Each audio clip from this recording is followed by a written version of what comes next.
So sit back and let us enjoy the program as we are getting set for the day. It's called Podium. Podium is the name of the program. I think it comes up every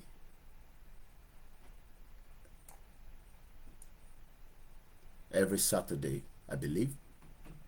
So this is where I will be interviewed this morning on Podium, all the way in Ibadan.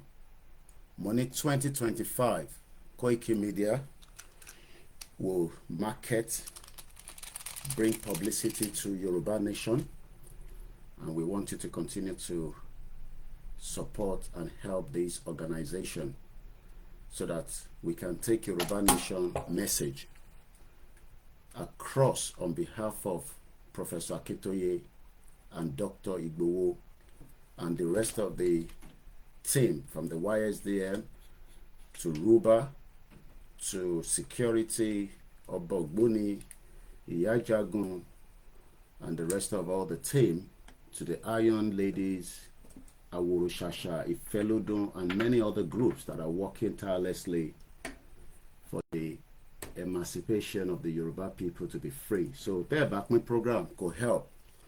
So Mokibubu, I won't be mentioning names. I haven't got the time for that this morning. I might be not sure. So we have limited time to join Ibadan. So I'm just on standby, and let's hope the network doesn't fail us this morning. So myself and Yusuf Olorun Toba will be digging it out for the next 1 hour. I believe that's what I'm told. The program in my last 1 hour. So let's see how far it goes.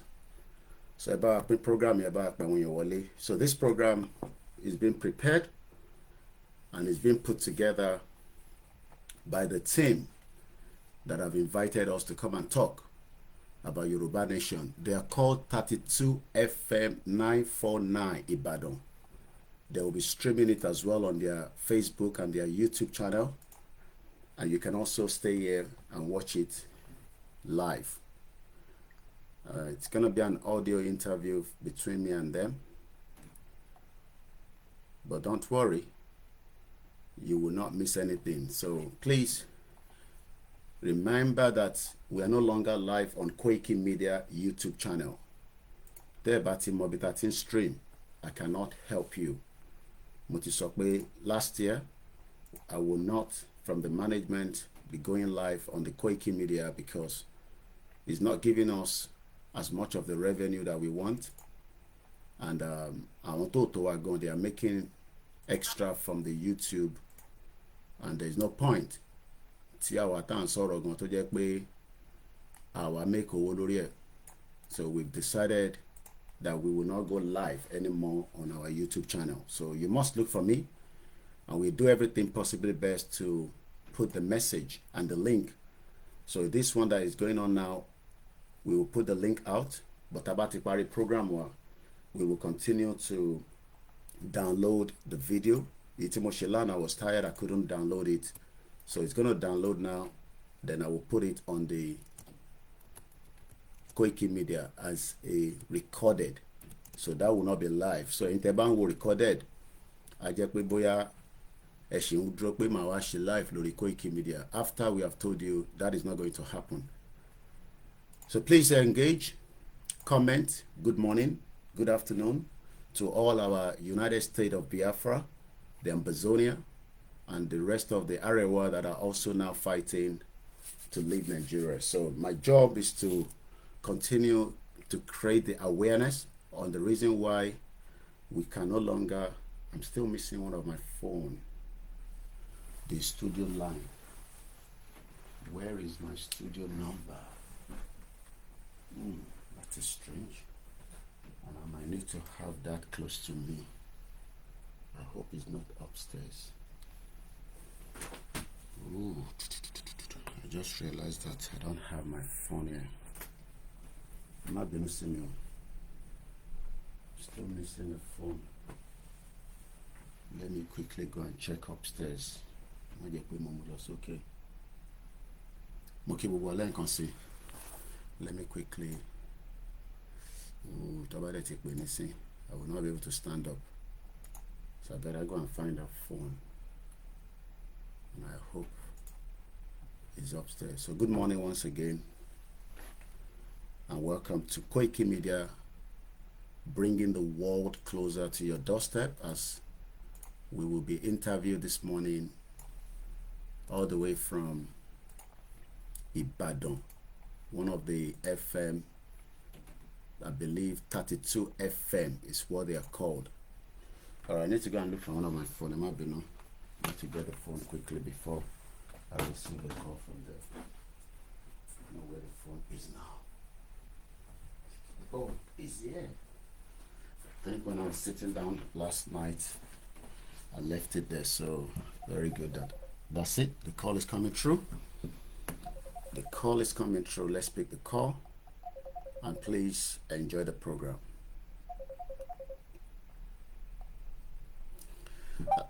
He acknowledged numerous challenges Nigerians faced in 2024, but said he was confident that the new year will bring brighter days for the country.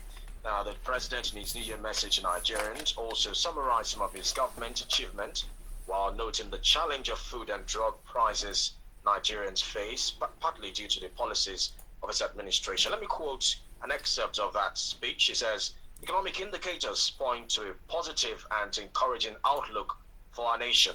Fuel prices have gradually decreased, and we recorded foreign trade surpluses in 3 consecutive quarters. Foreign reserves have risen, and the naira strengthened against the US dollar, bringing greater stability."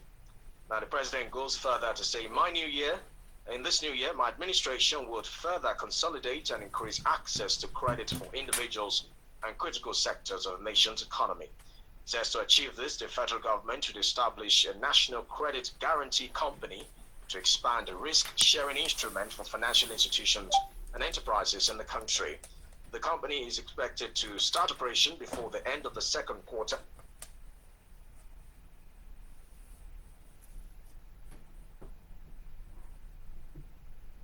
And Sovereign Investment Agency, among others. The president also spoke concerning the issue of citizenship and national value for the country. He says to achieve national goals and objectives, the country must become better citizens and uncompromising in devotion and allegiance to Nigeria. He says the presidency would unveil the National Value Charter, which has already been approved by the Federal Executive Council in the first quarter of 2025. He also says the government would organize a youth confab that will begin the first quarter of 2025. He says it's a testament to the country's commitment to youth inclusiveness and investment as nation builders. Of course, it's the first edition of the podium for the new year. So we'll start off by looking at some sections of the president's New Year message to Nigerians and whether or not it's going to inspire the hope that the president has been talking about. Let me quickly bring on our panelists for this one. Barrister Yomi Ogunlola joins us. Barrister, good morning. Happy New Year. Oh, Happy New Year. Good to have you. Happy New Year to my brother, the unlearned professor, and of course our special guest in the house. We thank God for his mercies. I say a wonderful New Year to Nigerians too. Yeah. Particularly for your state. Yes, let me also welcome Professor Remi, Ayade, Department of Political Science, University of Ibadan. Prof, Happy New Year. Good morning, sir. Happy New Year to you, and Happy New Year to my colleague, Barrister Ogunlola, and then, of course, our guest. And it's a very promising year for Nigerians, and we hope that this year will be far, far better than the previous. Yes, certainly. Of course, our guest is already on standby. It's OLAYOMI KOIKI. It's a Yoruba nation agitator. We'll be, switching the conversation to him in a bit. But let me just welcome him. Good morning, sir. Mr. KOIKI, good to have you on the podium. On a very light, cold weather from United Kingdom in England, London, I say good morning to all our listeners on the podium with Olong Toba Yusuf and the beautiful weather in Ibadan, the southwest part of Yoruba land, Nigeria. And I say good morning to my learned, I will say uncle. I can tell Barrister Yomi and Barrister Yemi. I hope I got the name very right. And it's good to be with you. Yes, Yeah, yes, and it's good to be with you this morning, all the way from England. Yes. Thank you so much. All right. So please be on standby. We'll get to you in a bit. We'll just quickly want to look at some issues before we kickstart the show. So stay on the line, please. No, Toba, don't kickstart the show yet, though. Koiki, Professor. Oh, right. I did group professor now. I just said Professor Yemi and I said Barrister Yomi. I believe one is Yomi, I guess. Yes, Barrister Ogunlola yes, and Professor Yemi. Yes. I got my Kenya Balagba. Omoluabi ni wa. Oh, yes. Good morning. Thank you so much. Yeah, so let's quickly look at the President's New Year's message very quickly. Let me start with Prof. I mean, the section that I want you to touch on is a part that talks about National Values Charter that it says the Federal Executive Council has already approved and it will be unveiled in the second quarter of this year. It talks about the importance of strengthening our citizenship, our commitment and allegiance to the country, Nigeria. I mean, how does this resonate with you in the context of the argument that, you know, what defines a Nigerian? What is the value that holds us together? You know, and what do you expect from the National Values Charter? There's also another one I want you to touch on, the youth confab that would kickstart in the first quarter of this new year as well, based on what he said in his speech. Prof. Yeah, I think that Nigeria is facing a crisis of value, but the crisis of value is not defined as a policy. And so I don't know how listing a series of values will then change that. I think what the most fundamental is the value that leadership upholds in their politics, especially the politicians. So they can give us a checklist of values or a cocktail of values and promote it as part of our national values. But if we see grab it, run with it, is what we see in practice, then the list of values, the cocktail of values will be meaningless. I think what is important is for the government to begin to define the values of governance and let those values permit the behavior of the leadership. And I think that's where we are supposed to go, because if you follow from a lot of discussions, the problem of Nigeria has always been the problem of leadership. And at the bottom of that is the kind of values that the leadership promotes in their behavior. It is one thing for you to say one thing, it's another thing for you to do it. So people say that your action is so loud that I can't hear what you are saying. So I think that is the crisis that we have in Nigeria. And I don't know how they are going to deal with that. Because if you follow the jingles from the Nigeria National Orientation Agency, even during the time of Akiyuli, we're talking about good people. Great nation. Yeah, one nation. We talked about so many things about ourselves, but it didn't change anything significant. So I think that we are looking forward to the president demonstrating adherence to those values in the way he runs government, in the way contracts are awarded, in the priorities that is set by the government, and so on and so forth. So if we don't see those behavior manifested or demonstrated by those in authority, then of course it's not going to be fashionable. Because what leadership simply does is to set the pace. And if it's a good fashion, if it's a successful fashion, the followers will follow suit. But if they think that the government is saying one thing but doing another, it will be just a waste of resources. The youth confab, well, I think it's a good thing to have a youth confab, but my suspicion is that they are just political movements to mobilize another session of the country, even his experience with the 2023 elections. I think that the mobilization of youth would be much more effective if it is taken to the institutions, from the high schools down to the universities, the polytechnic, the colleges of education, and so on and so forth. What they are doing is just a jamboree. They have mobilized a certain number of people, young people, to their Abuja. Mobilize them. I think it's just politics. We have the national youth policy, and that youth confab is not part of it. I think that they should go back to the national youth policy and see how they can meaningfully implement it and reach out to young people where they are, rather than creating another jamboree, bringing a few to Abuja, giving them money and mobilizing them against 2027 general elections. Okay, let me go to Barrister. Still on the subject of value. I mean, we see some of these countries, outside Nigeria. We see China, for instance. They operate on a very clearly set out, value for their country. We see how the Communist Party has held sway in the country for many years. How Xi Jinping has even emerged as perhaps the strongest leader since Mao Zedong in China. We see Russia as well, Vladimir Putin, the way as created that very powerful country that goes head-to-head against the United States and NATO as well. We see how he has sort of, for lack of a better word, kept this country in line, kept it from being infiltrated by Western media influence. Social media platforms are restricted in there. What can we learn from some of this country? Well, let me not restrict it to the similar dictatorial countries. You also see, Americans talk about the American dream, talk about being patriotic to their country. So how do we build that patriotism? How do we build that spirit and that value for our country here, looking at those examples that I cited? Thank you very much, Tomba. First, let me adopt the submissions of my learned Prof as mine, and then add. There was an interview that was granted to the media by one of the leaders in Singapore on how that country was able to curb corruption.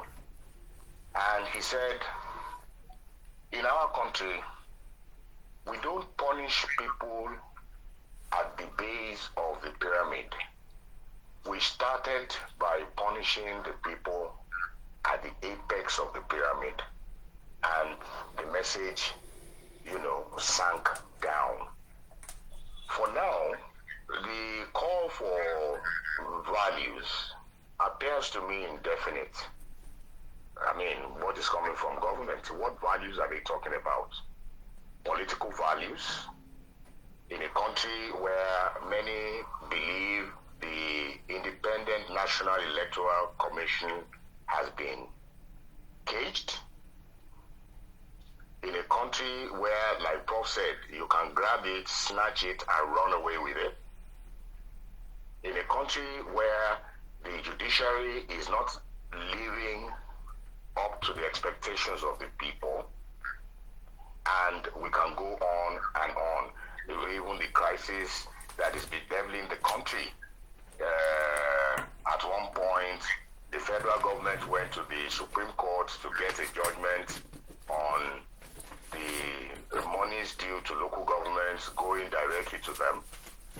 And then a vote of force with the recent speech delivered by the president to the governors, where he admitted that the local governments actually belong to the states and all of that. So, are we talking about political values, or are we talking about economic values? Bringing integrity into economics, into our business life. Again, of course, that should come from the top. A country where criminals or alleged criminals are celebrated, where an accountant general of the Federation was found wanting, and then he was turbaned.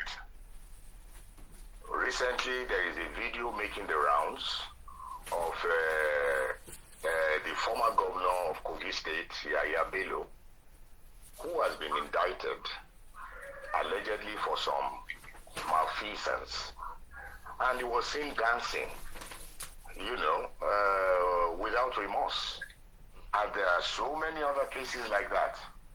Today, it has become almost impossible for businesses to thrive in Nigeria because the people down the wrong are trying to have their own back. I watched the video of someone who invested in the poultry business. Please hold that thought, Barrister. Please hold that thought. When we get back, you'll conclude on that thought, and then we'll go to our guests for the day. It's a podium on 32 FM 94.9. Remember, we're live on Facebook, 32 FM 949 Fenye. Like the video, share, and comment. We're back in a moment. Do stay with us. 32 FM 94.9.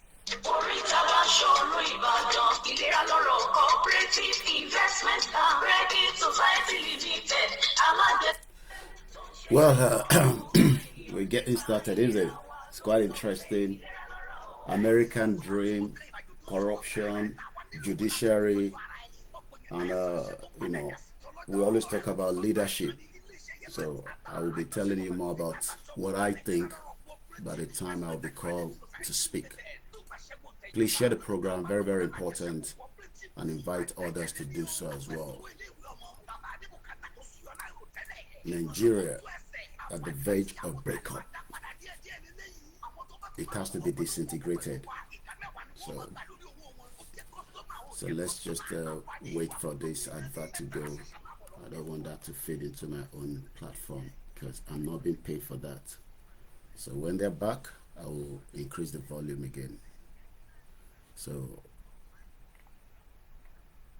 their life as well on the poll, I can see them, their life, so I can see it. Let me pause, let me mute this. Please share the program. It's very, very important that we bring others to come and hear and listen. So Babakito already discussed corruption. We shall achieve a corruption-free public service, which you cannot achieve in Nigeria. We shall create a trustworthy and respectable judiciary, which you cannot also do in Nigeria. We shall craft the most appropriate constitution, as most of the professor, everybody knows the constitution is not working. So we can continue to talk and talk and talk, and it's not going to bring anything out of Nigeria. So that is, what we have been doing for the last 64 years. Talking, and at the end of the day, Barrister Yomi Ogunlola, yes, Barrister Yomi Ogunlola, I've checked his profile. Some sections of the President's New Year message to Nigerians. Barrister, before we went on that break, you were giving examples of how the values are eroded at the leadership level in this country. Exactly, Toba. So I was talking about economic values. What exactly does the leadership mean by that? The Lagos-Calabar Express Road was awarded by the president without due diligence, without, due process. Is that the kind of value that he is talking about? So many things are happening in this country. Governors are making away with the people's money, storing them in foreign banks, causing a lot of havoc in the economy. The moment they get their allocation, they go to the black market to purchase dollars and increase the rate of dollars, and so on and so forth. So many things are happening. People are scared of coming to do business in Nigeria. There is a video that is trending of one investor in the poultry business where the workers were stealing virtually everything. They have driven quite a number of people out there, and yet the leaders remain the mirror, that is reflecting on the rest of society. Is it social values that he is talking about in a country where uniformed policemen are robbing people or at checkpoints, extorting money at checkpoints, where you cannot go to a police station and get the friendship that is required from the police, except, of course, you have to pay some money. A country where the soldiers can just wake up and say somebody has offended them, and they will go out there, go and pick him up, take him to a military barracks, torture him, and do all kinds of things. So What are we talking about? What social value? Is it social values that he is focusing on? Is it moral values? In a country where we see all that the leaders are doing in this country. A couple of days ago, there was a video that trended. The son of the president, he had a sort of parade. He was being parade. He inspected the parade of whatever paramilitary or whatever they call themselves. Is that the kind of values we're talking about, where a senator goes out there and beats up people without consequence, everything is settled out of court, and so on and so forth? Or is it the senators who go and rent innocent girls from universities for refreshment and so on and so forth, all because they have the money? So I think it is high time the president started to govern rather than playing politics. Because even they talk about bringing the youth confab and all that, it appears Tinubu is poised for 2027 and he is trying to do everything to win everybody over. You can imagine the local government issue. Imagine the local government issue. Probably in an attempt to move the governors to his side, he has overridden the judgment of the Supreme Court. He has amended the Supreme Court judgment. I think it is time he started to govern and stop playing politics. All this talk about values and arguing, to me, this is merely playing politics. Right. Okay, so we'll move on now. We'll switch gears to our guests for the day. Over the years, of course, there have been various secessionist movements and separatist groups in different parts of the world.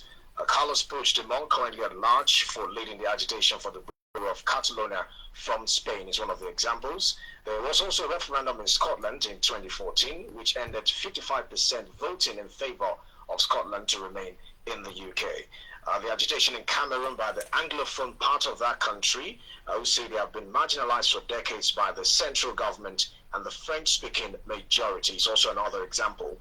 In October 2017, the English-speaking group declared autonomy over the two English-speaking regions, a move that was rejected by the long-term president of Cameroon, Paul Biya. Since then, the agitation has been on. Also recently, German police arrested 8 suspected members of a far-right group which was allegedly plotting to mount a Nazi-inspired coup. Now, prosecutors said the group known as the Saxony Separatists was undertaking military training for the collapse of the German state and society, which he believed to come on an unspecified day that the group called Day X. Now, after that day, the group allegedly planned to seize control over areas of eastern Germany by force and establish a separatist far-right regime. Now, the German government said the group planned to create a government inspired by National Socialism, the far-right ideology associated with Adolf Hitler's Nazi party. So these are some of the examples of secessionist or separatist movement we've seen in recent times in different parts of the world. Today we'll also be talking about the separatist movement here in Nigeria. We've heard of the IPOV movement in the southeastern part of the country. We've also heard of the Yoruba Nation agitators in the southwestern part as well. We have one of them joining us, OLAYOMI Koiki. As I mentioned earlier, as Yoruba Nation agitator, is also the spokesperson of Chief Sunday Igboho. Thank you so much for joining us, Mr. OLAYOMI Koiki, once again on the podium. Good to have you. Good morning, and once again, it's my pleasure to be with you on the very first day of the year and being part of the learned uncles that are sitting there in the conversation with me. Thank you so much. Thank you so much. All right. So, there are concerns about why the call for Yoruba Nation is coming again, especially since Yoruba man is now the president.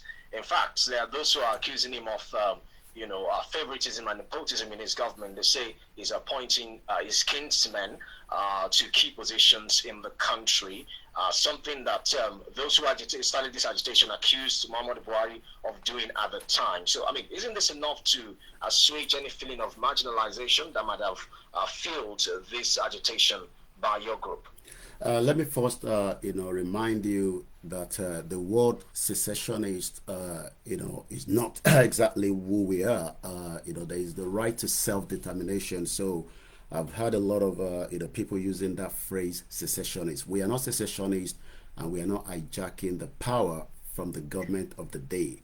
We are doing exactly what is under the United Nations Article 3, self-determination, donate the legal right of the people, the indigenous people, to decide their own destiny in the international order. Self-determination is the core principle of international law arising from the customary international law. So the word secession is something that we need to be very careful of, because coup plotters like the previous military dictator is not exactly who we are. Let me first quickly go straight to the point that you raised, that since that we have Tinubu, the president from the southwest of Nigeria, a Yoruba man, Tinubu's agenda is different from the leadership of the movement under Professor Banji Akintoye, the emeritus, and the leader also Dr. Chief Sunday Igboho, aka that I'm also the spokesperson.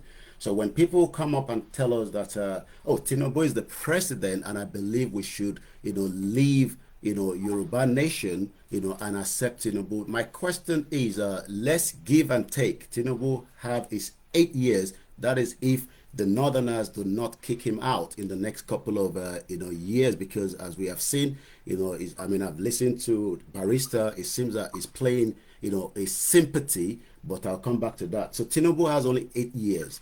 What happened after 8 years? If give and take, corruption has been taken out, which I don't think it's going to happen. The constitution is never going to be amended, as we have all known. The judiciary, and I'm talking from the point of what Barrister Yomi Ogunlola, my uncle, have just spoken about.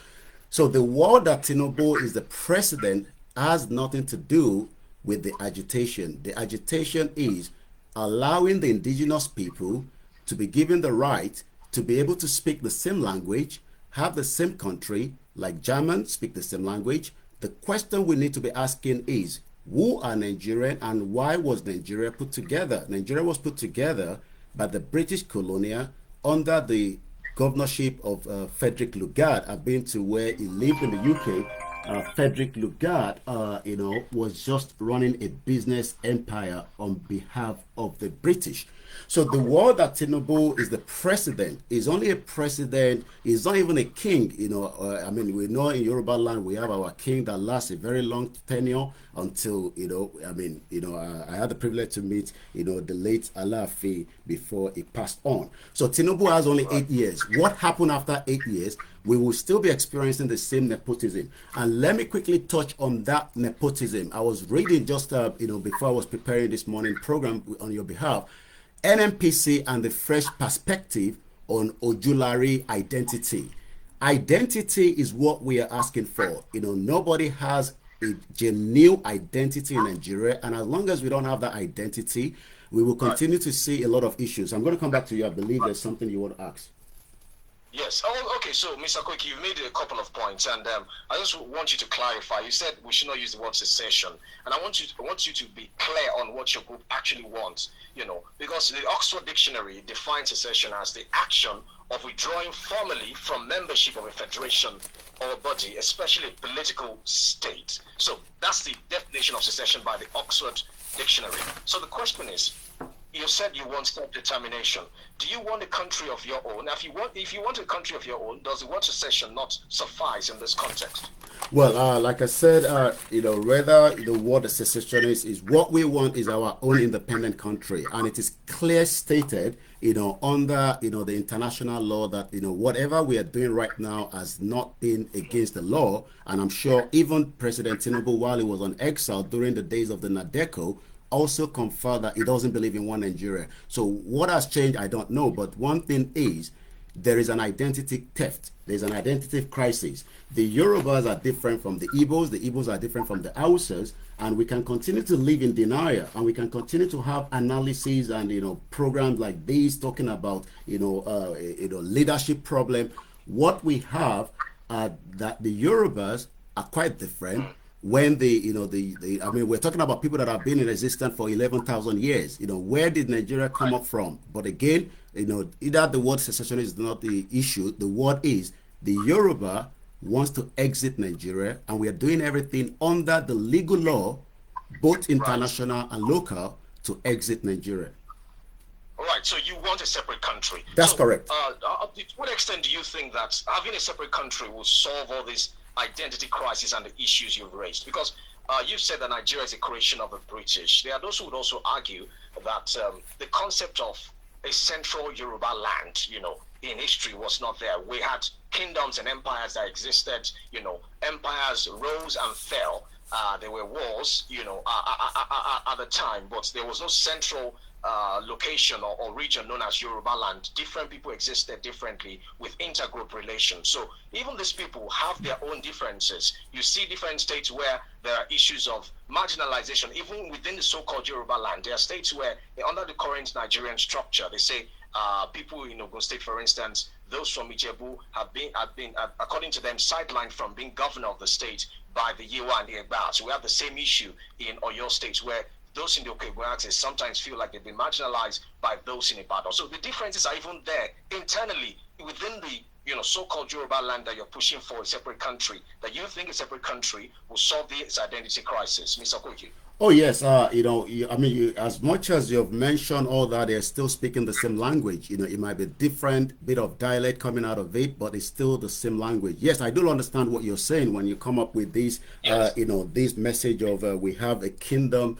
before the colonial came through, and we will continue to have kingdom. But one thing we need to understand is the current structure of what the Lugarian and the colonial put together will continue to create the friction that we are seeing right now in the country, and we can live in denial if the Yoruba that are asking for the right to self-determination to have their own independent country, we will be able to speak under the same language, which is Yoruba. Whether there's a Yoruba in Ijebu, I'm from Ogun State, whether it's Oyo State, I can relate with them. But I cannot relate with the Arewa, because now we are having frictions. The Arewa are saying that we're different from the Fulanis. The Igbos are different.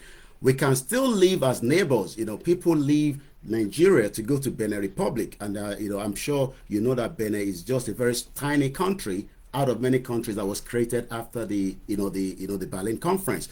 But one thing we need to understand is we can continue to try to portray Nigeria as a one entity.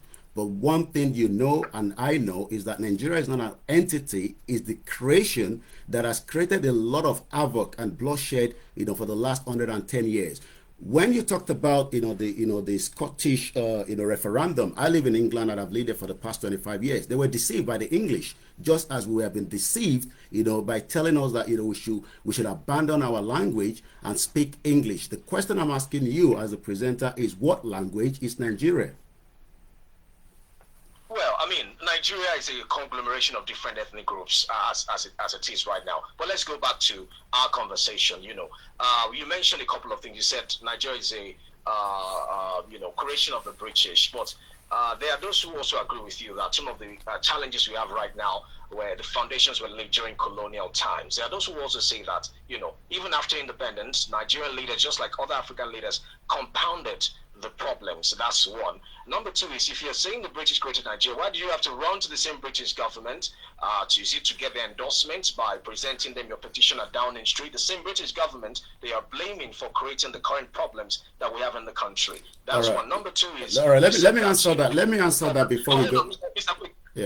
Mr. Quick, hold on, please. Let me just add this on to so you take it together, and then we'll go to our panelists in the studio. So another question I want you to address is the fact that you said the British created the problem. Don't forget that even before the British came, the so-called Yoruba land was immersed in a 16-year civil war. In fact, it was the British government that came and settled the conflict at the time before a treaty was signed, and that laid the foundation for the emergence of colonial rule in this part of what became known as Nigeria. So this crisis, these issues have always been with us. It's evident in the 16-year civil war that broke out with the Ekiti and the Ijeshas fighting against the perceived hegemony of the battle. So why I'm making this point is that no matter what, even if you have a small country, there's still going to be feeling of marginalization or feeling of one particular section dominating the other, even in the same country that you want to have. So I'd like you to address those issues. Let's go first to the UK letter that was delivered in October 12 by Dr. Chief Sunday on behalf of Professor. I'm sure as many of the politicians runs to the UK prior before the election. Tinubu was in London in Chatham House, Atiku was here, and Kwankwaso, and I believe Peter Obi as well. As long as UK has been part of Nigeria for a very long time, it is also under diplomacy that we can give them a letter, we can tell them the situation. We are not asking the British to break up or disintegrate Nigeria on our behalf, but we can also give them the notice of what is playing out in the current state of Nigeria. And when we talk about Nigeria itself, let's take you back to before the election. The British rigged the first ever election in 1959 to favor the northern part of Nigeria. So when you talk about that, they were fighting in the Yoruba land, in that century. But the problem is the current state of what we are experiencing today is Fulani agenda, not just to Islamize Nigeria, but to also take the land. I know there's a lot of evidence fact to that, but we cannot continue to live with the people that in the next 1,000 years, we will still have a different ideology. We cannot work with them. And as much, let me complete. Let me finish there, because as long as we can continue to say that because we have different types of Yoruba, that does not mean that there will not be issues. In every part of the world, countries have their own differences. In terms of you talked about, I believe Barrister Yomi Ogunlola was talking about the China, and you mentioned that as well. What value system am I going to gain as a Nigerian, in a country that has become not, worth it? Because, everybody has a different agenda. By the time Tinubu complete his 8 years, we're going to have either the Northerners or the Igbos come in, and then they will still have the same ideology. What we are saying is that we want to remain as a one block, just like the French people, like the German, the Italian, and we are big enough to have our own, independent country. And I don't think there's anything wrong in that. Right. Okay, let me go to Prof now. Prof? Hello, Prof? Yes, I think that a number of issues need to be clarified. This emphasis on the colonial putting together of Nigeria, as a political scientist, I know that one of the most common ways through which modern states emerge is through force, through state builders, and that's why we say war makes states and states make war. So this idea of being forcefully put together is not peculiar to Nigeria. In fact, it is the rule, and alternatives are in fact exceptions. We don't push that too far. Then secondly, when you talk about you are looking for a state that is purely Yoruba, it's also a very big challenge, because if you look at the world, what we have now these days, we no longer talk about nation states, we talk about state nations. Because due to migration, even countries like America, the United Kingdom, you can't really point to one particular ethnic orientation of those states. Most states are becoming more and more diverse than they have ever been. And we always recognize identities as something that we not go away. Previously, when we talk about nation states, we think that subnational identities will be replaced by national identities, but that has not been borne out by history. So it's not a peculiarly Nigerian thing. The real question which I have for this is really, apart from grievances and dissatisfaction with probably inequity in Nigeria, which we can choose to fight for, what is it that is really pushing this idea of a Yoruba nation as an alternative to Nigeria?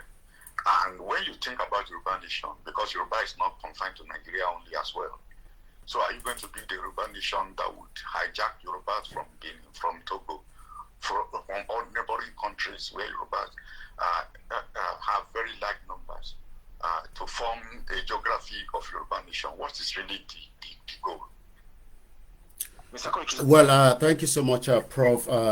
We have millions of Yoruba across the world. Like you talked about in Benin Republic, and also in many other South American countries. One thing we need to understand is, and I'm sure Prof is well learned as well.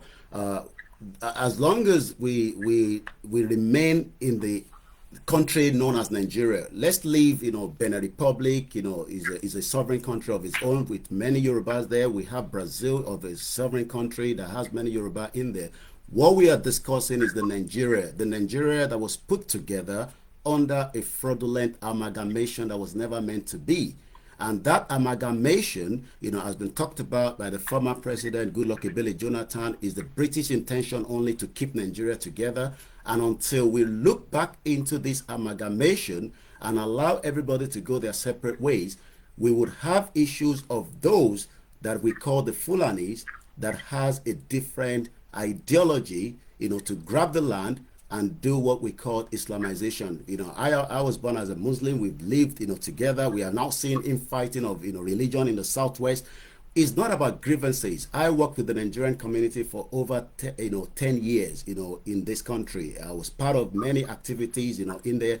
But what we didn't understand is what we later find out, that the problem of Nigeria is that it was put together on a faulty foundation, and that expired in 2014. And the longer we keep it together, there will be problem, and that problem is part of what is existing today. I was talking about the NNPC issue.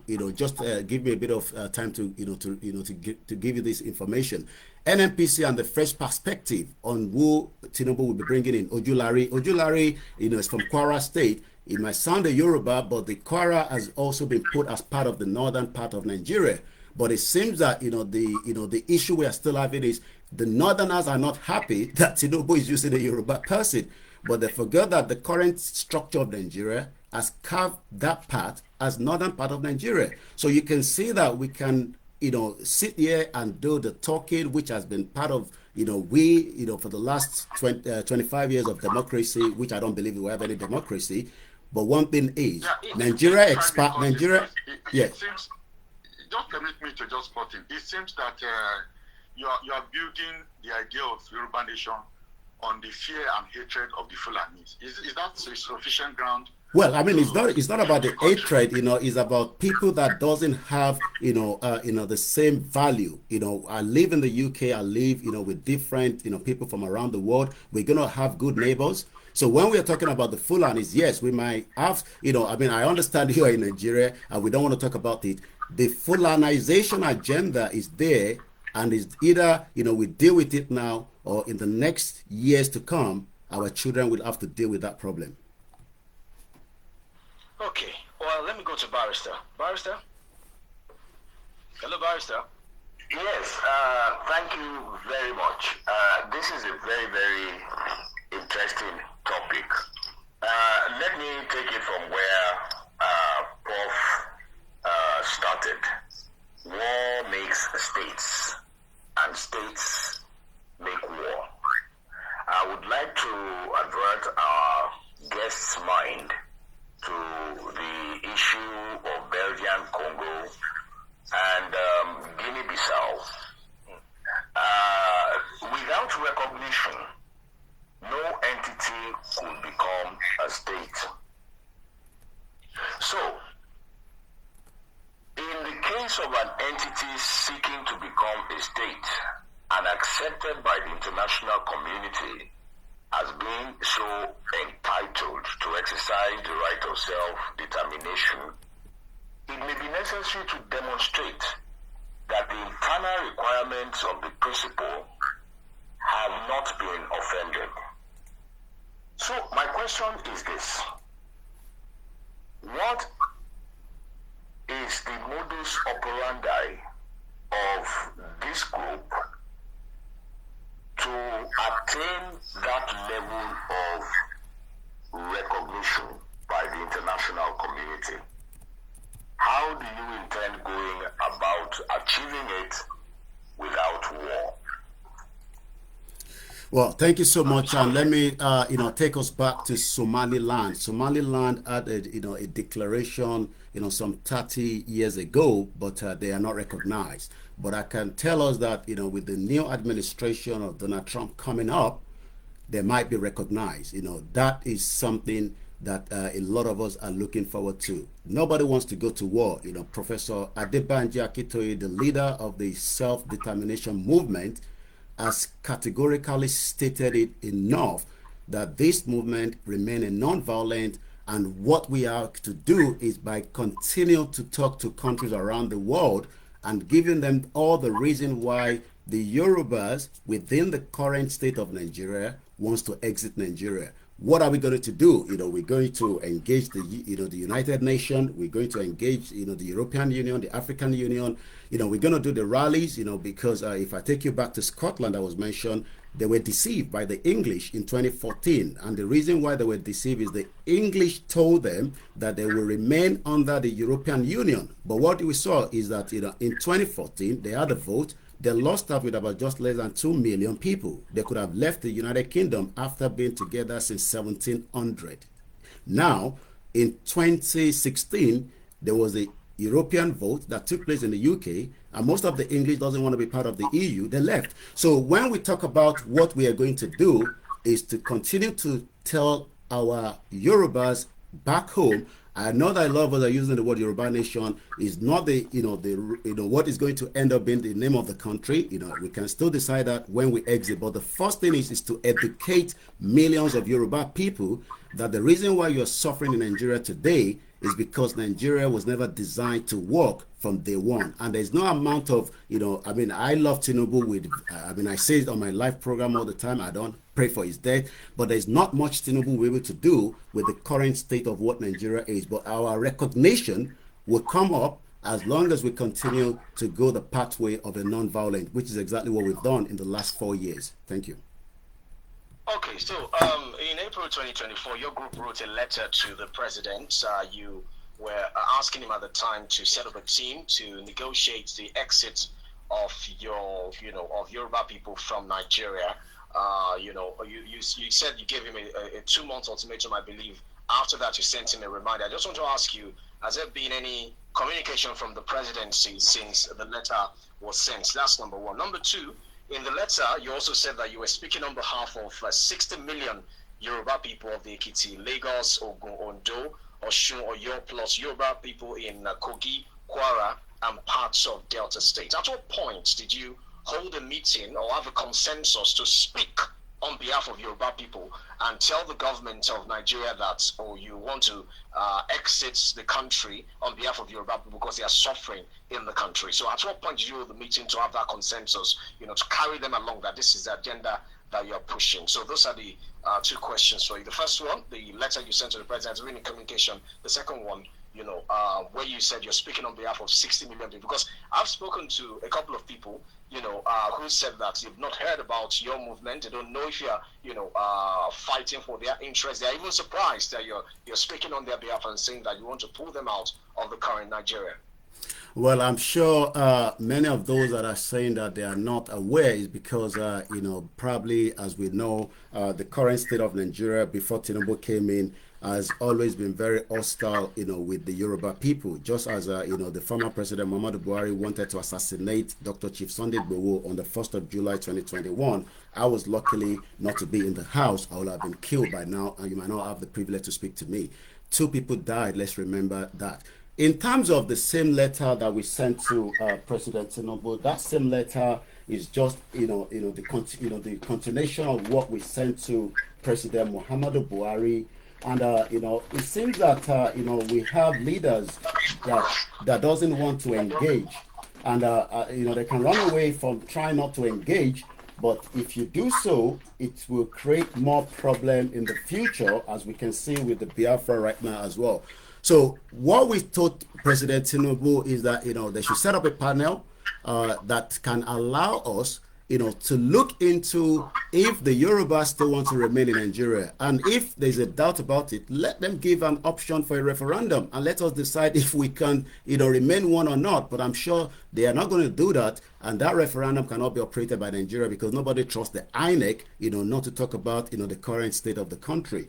Then you talked about, people saying that, where they carry along, the Edo, the campaign has always not just focused within the Southwest in the, Osun State and Ekiti State. It has also gone further to those regions as well. Even when Nigeria was going to gain their independence, I'm sure, when, Babalowo, I've been to Lancaster House, it's just about a few meters away from me in 1957, 58, and as they were having that meeting, many people back home doesn't even want, an independent. And I'm sure part of those that doesn't want that independent were the northern part of Nigeria that disagree. And, they were being asked because, Harold Smith, which we have the video evidence, stated it clearly that, they were being told that, if the Nigeria wants to be independent and you're saying no, how are you going to manage yourself? So the Edo, the Delta that you're talking about, they're still part of Yoruba people, and we must carry them along. But like I said, as much as we've not been given the same privilege, it's good that we continue to have. It seems that everybody's running away from us. I'm happy that we're having this conversation on your end. We've had feel like that back home, but it seems that the media has been gagged in Nigeria not to let the people know the truth. Okay, so I didn't get you clearly. Have you gotten a response from the president? No, we never got one from Buhari. We hope that Tinubu is still in power. He hasn't responded yet. Just to clarify that, okay. But we hope that he will do so at some point. Okay, so some of the issues that necessitated this agitation is insecurity, most especially the perceived pampering of marauding headers who were accused of being behind the problems in the southwestern part of the country at the time before the formation of Amotekun by southwest governors. Now, today, the issue of marauding men seem to have been reduced. Then the president has also set up a Ministry of Livestock Development to settle the age-long farmers' headers crisis, which I must say, by the way, is not peculiar to Nigeria. It's a problem that most West African countries have faced. Ghana have their own issue with farmers' headers crisis as well. With all of these moves, why is it that your group is still not satisfied? Another issue, that's question one. Another issue I want to address is the Fulani hegemony that you talked about. Today, the leader of the Mieti Allah group, that's Katal Hori Bello Badeja, has been arrested. He's been arrested for a while now without taking him to court. He's in custody answering questions about setting up activities of his and those of his members. These things are happening, at this time. Shouldn't this convince you that perhaps, the perceived Islamization or Fulanization that you talked about is not real? It's just made up to create disunity amongst us by the political class. So how do you respond to this? Well, I'm not sure where you're getting the fact that, the Fulani killings has dropped down, and I'm going with the Nigerian broadcasting Nigeria Bureau of Statistics. Bear with me. Between May, when the president came in, up to April, 2.2 million Nigerians have been adopted. 2.2 trillion naira has been paid to the adoptees. We don't know how many has been killed. We also know that the northwest part have been part of where they pay more, with about 2.1 million. So when we talk about, the famine that, yeah. Was there any, sorry, Mr. Koiki, was there any part of the report that says those behind the kidnapping business are Fulani, so we're just profiling them? No, we're not. Hold on. Let me explain to you. Yes. We are not profiling anything. There's evidence out there. You can go on and on. The late Dr. Malafia told us that by the time they finish, in the rural area, they'll be coming out in the city. We saw the Yoruba kings that were killed. These are Fulani marauders. We have, ISIS in Nigeria. We have the Boko Haram. We are now having the Lukarawa. So who are these individuals? Yes, we have criminals in the Yoruba. We have criminals in the Igbos and other part of Nigeria. But we are talking about terrorists operating in Nigeria and being given, pamper in the country. So when we talk about, the issues of killings. Let me take you back to Mr. Gbenga Olabi. The family was almost going to be, put in line that they managed to kidnap him. Mr. Gbenga Olabi came back in 2022, if I'm right, to Nigeria. He was adopted by Fulani, by also Rachel Okpadele, while the government, neglected, I'm sure most of my professors here, when they were studying, during the Western region, there was not as much of the problem that we're facing. Buhari shut down the institution for 1 year. Rachel Okpadele was working in that hotel. She was also part of the 3 people that died, as at the time. The body of Gbenga Olabi was returned back. Let me take you back to 2018. We're not putting the blame on Tinubu right now. There was a particular family that came to Nigeria and they were adopted. The woman stated clearly that she schooled in Adamawa. She knew who and these people are. They are Fulanis. Those that made the killing in Ondo State are Fulanis. So please let us not try, to portray that, the Fulanis are not behind, most of these killings. There's enough evidence out there. And again, if we do nothing now. Mr. Koiki, let me quickly come in here. You mentioned 28. I just want to ask you, within the Southwest, because I was in the heat of that 2018-2019 that, the agitation for Amotekun started, that Chief Sunday Igboho also started his own agitation as well. Between then and now, agitation did not start in 2018. In terms of the agitation started in 2019. Between then and now, can you hear me? I can hear you loud and clear, yes. Koiki, has there been an improvement in terms of security within the Southwest with the formation of Amotekun? Has there been a reduction in the activity of marauding herders? You're talking about Amotekun that doesn't have, the right, material to work with. We're talking about, according to the late Malafia, well-networked, sophisticated, criminals, terrorists that are moving around, especially. Has there been a reduction? There hasn't been. That's what I'm saying. I've just given you a statistics. I've just given you a statistics that 2.2 million Nigerians were adopted in the last 1 year of this present government. So there hasn't been any changes. Those changes is still the same as it stands right now. And as I speak to you, we are at the back end receiving daily kidnapping, not within the Yoruba land, but also in the middle belt, also in the northern part of Nigeria. So there is still ongoing killing. And when you talk about Amotekun, even as I expect the president, whether people say he's a Yoruba man, to have put more effort, we can't put the blame alone on the presidency. We got to put the blame on the governors. They have been taking, they're taking what we call the security vote. What are they doing with it?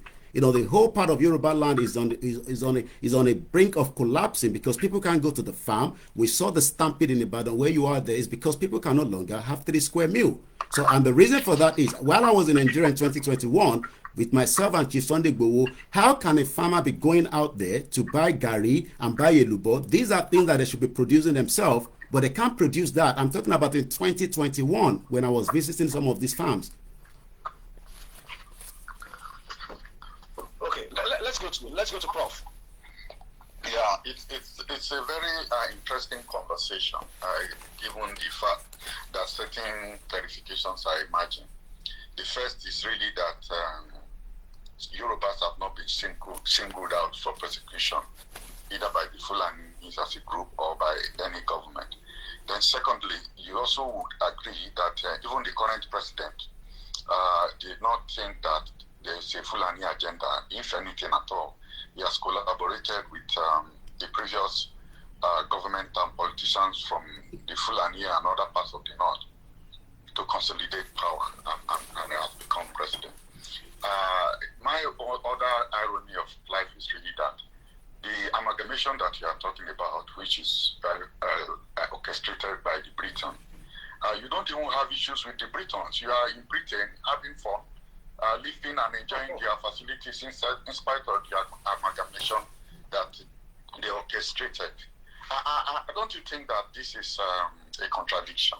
Okay, let me answer that. It's quite, and I'm surprised that you are using, my living in the UK, to gauge that, I'm enjoying the amalgamation. My mom, Japa, in the 90s, knowing fully well that the country was collapsing, and I'm talking about in the 90s. I left Nigeria in 1998.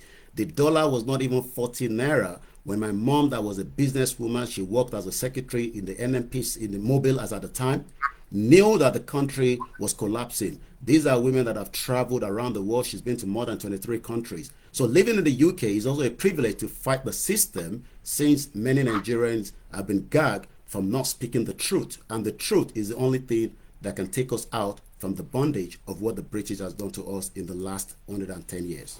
Thank you. Okay, the British have not stopped doing it because there's still neo-colonialism. You are talking about the devaluation of the naira and all of those things. There are policies that are largely driven by the imperialist organization using the World Bank and the IMF. And I totally agree with you on that, Prof. I do agree with you on that. My barrister spoke about a moment ago during this conversation, I think before you came come on board. He was talking about how governors and all politicians take Nigerian money, capital flight, they steal Nigerian money and take it to foreign countries, and the foreign countries aid such behaviors. And it's a big problem for our society today. And I'm surprised that you think that Nigeria is going to collapse because of that. But what will make Nigeria collapse, it will be behaviors like your organization that rather than confront the injustice, deal with the problems of Nigeria, you are looking for an escape route. Nobody can deal with the problem of Nigeria, and when nobody's going to be able to deal with the problem of Nigeria. Let me take you to Dezani Alisimadeke. I was in the court when she was granted £70,000 bail, for crime, charged under the National Crime Agency. We are returning back to court, to see justice that we will never get in Nigeria. You talk about, my big learned uncle, Barrister Lola talked about, Yaya Bello. There will never be justice in Nigeria. The Nigerian former oil minister Dezani that has been charged was been given a bail, but as a flight risk. Coming back to the issue of the IMF, the World Bank, we know all about that. But what we are all talking about is the agenda. And if we can live in denial, I've stated it again and again, there's an agenda, to take us out of our territory. The Hausas are speaking right now. The Hausa Caliphate was destroyed, was taken away. Who are the Fulanis? The Fulanis were never part of us. And let me take you back to what Professor Akintoye says, and I'm quoting as he says, all these actions by the Fulani are to us Yoruba a sufficient reason, and I'm giving you the reason now that we want to exit, a sufficient reason for our seek to separate our Yoruba nation from Nigeria. Most of us, the Yoruba, have no confidence in the restructuring that some of us most respected Yoruba leaders, such as our fathers and our highly exalted Afenifere, advocating for. I met, Baba Adebanjo when I came to Nigeria in 2021, and they know that nobody's going to give them a restructuring or even as much as close to that. Our reason is that we know that restructuring cannot keep the Fulani marauders away from our homeland. Since after restructuring, the Fulani will still be Nigerian like us, and they will still have full citizens' right to come to the UK, and to come in large numbers with weapons and intend to kill and destroy and seize land to our homeland. And their spokesperson, I've said again and again, that their Fulani nation has prepared all its citizens to fight their current war of subjugation. All the terrorism happening is an agenda, and some of this agenda is lining, with the foreign partners as well, and we all know that. I'll leave it for now. Okay, Mr. Koiki, I've heard you say the word Fulani over 100, well, let me not exaggerate, almost 100 times on this interview. So is this whole agitation built on your perception that the Yorubas have been singled out for persecution or killing by the Fulani? Is built on your agenda against the Fulani? Let me put it that way. Is it what it's about? Oh yes, it's not just us. The Hausas, like I said, I have video of Hausa, women coming out to say, most of all the imams in the northern part are Fulanis. Even the current APC chairman Ganduje is a Fulani man. And let's go back again. During the inauguration of President Tinubu last year, the Fulani have stepped up onto the higher level of the national devastation as to add mightily to our reasons for seeking to separate our Yoruba nation from Nigeria. And we ask you to witness, Your Excellency, the two declarations of war by the Fulani against President Tinubu and the federal government of Nigeria against the entire Polite. And I'll give you those two references. First, Fulani declaration of war on January 24, 2024. In this declaration, the Fulani demand immediate release of their leader, Meatiala Bello Badejo, who was arrested for illegally creating an armed Fulani force which intended to deploy all the state of Nigeria. The second, threatening that the Fulani elders have failed to secure a Fulani successor or a person who protect Fulani interests to succeed President Muhammadu Buhari's agenda, by allowing, the borders to be left open. Can the UK, the American, the German leave their borders to be open for, for terrorists to come through? We just saw the ISIS attack in New Orleans on 1st of January. If we restructure Nigeria, we still have the same criminals. We can have good borders, we can have good Fulanis, but they have to be fingerprinted, just like I have lived in the UK. I wasn't born here, but I haven't been able to commit crime in the last 25 years because I know that I have to live here according to the law. Most of the people living, that we call these Fulanis, we have seen the agenda, and the agenda is maim, kill, and destroy, just like Chief Tola Adeniyi have said as well. Thank you. So there are no other ethnic group behind the criminality or insecurity in Nigeria is just the Fulanis. That's your The conclusion. terrorism in Nigeria is being done by the Fulanis. So we have other crimes, we have the Yorubas. I've always stated it, Ogun State is one of the biggest ritualists in the state of Nigeria, and we have the criminals from the from the southeast that takes drugs and make all kind of fake drugs. And we saw in Aba where they were making alcohol and drinks, and that create more problem for Nigerians that doesn't have good health care in the first place. So when we talk about the major terrorism, you cannot pin that to any other group in Nigeria apart from the Fulanis.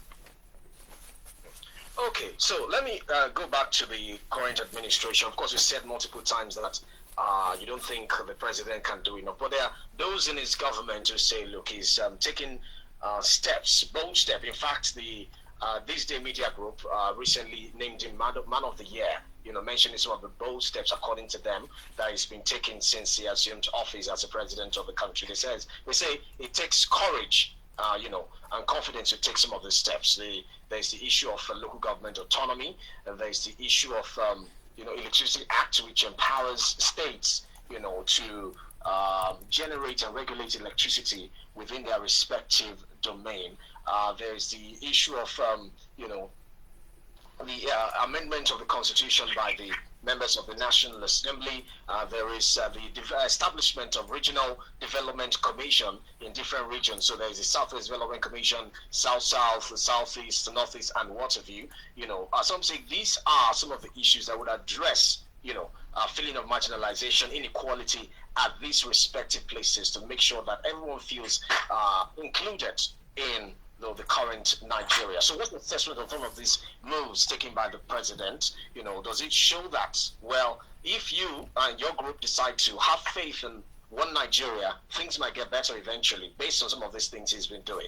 Well, let me first take you. I love to, you've given me This Day as I know they're part of an international group as well, but let me take you to 2 days ago on the first post, and this has been watched about 145K view around the world. And this is how President Tinubu is being looked around the world.